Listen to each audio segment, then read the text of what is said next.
আসসালামু আলাইকুম ওরহমতুল্লাহি ওবরাকাতুহু। অনেকেই একটা মাসালা নিয়ে, বিশেষ করে আমাদের উলামা হজরত যারা আছেন, ইমাম খতিব যারা, তাদের মাসালাটা অবশ্যই জানা আছে। তারপরে মাঝে মধ্যে আমরা এই মাসালাটা নিয়ে কনফিউশনে পড়ে যাই, মানে এটা কখন হবে বা কি এরকম। মাসালাটা হলো বিয়ের যে মাসালাটা, বিয়ের ক্ষেত্রে যেই খুতবা দেওয়া হয়, এটা অনেক সময় মনে থাকে না যে খুতবা আগে নাকি বিয়ে পড়াবো আগে, নাকি বিয়ে পড়াবো পরে, নাকি খুতবা পরে, এরকম মানে একটা বিষয় নিয়ে নিজেদের মাঝে একটা খলল সৃষ্টি হয়। তো সেটা আজকে ইনশাল্লাহ আপনাদের মাঝে একটু খোলাসা করতে চাই।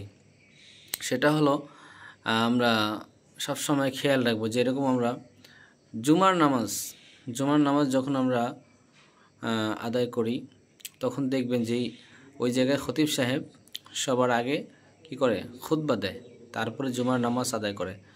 ঠিক ওই সেম আপনি আগে খুতবা দিবেন, তারপরে বিবাহের পয়গাম যেগুলো আছে, এগুলো ইজাব কবুল যে শর্ত আছে বিবাহের সাথে, এগুলোর মাধ্যমে বিবাহ পড়িয়ে দিবেন, হয়ে যাবে। এই বিষয়টা মানে যদিও ছোট, কিন্তু অনেক সময় মনে থাকে না। এই জন্য আপনাদেরকে স্মরণ করার জন্য মূলত বলতেছি। আল্লাহ পাক আমাদেরকে এটা স্মরণ রাখার তৌফিক দান করেন।